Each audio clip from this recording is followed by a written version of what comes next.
vam zdaj želimo le še lepo soboto in se slišimo.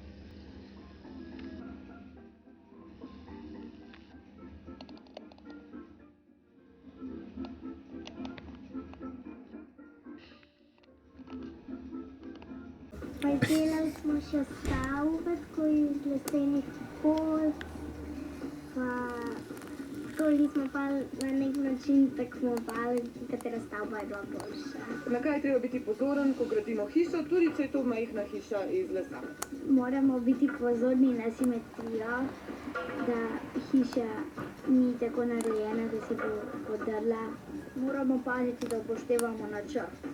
Pa moramo biti pazljivi, da umireni, ker če nismo umireni, pa postavimo, se nam lahko vse poruši, pa da nastavimo ravno, pa da si zamišljamo načrt, da se tudi s predlogi od koga drugega probamo.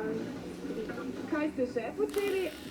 V Muzeju moderne galerije smo si ogledali slike in popeljali. Kako opazovati prostor, v katerem so.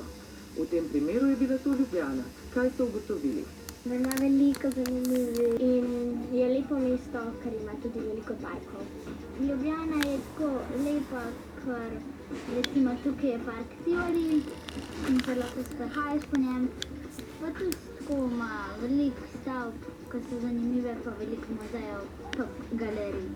V centru stanujem, všeč mi je center, meni je všeč, ker Ljubljana ni samo eno mesto, ampak je veliko predelav, kjer v enem ja živim in v teh Ki so se v zadnjih letih zgodile take večje urbanistične spremembe, nudijo eno višjo kvaliteto bivanja, drugače deluje mesto, kakor je 10-20 let predtem, ko je bilo teh peš con manj.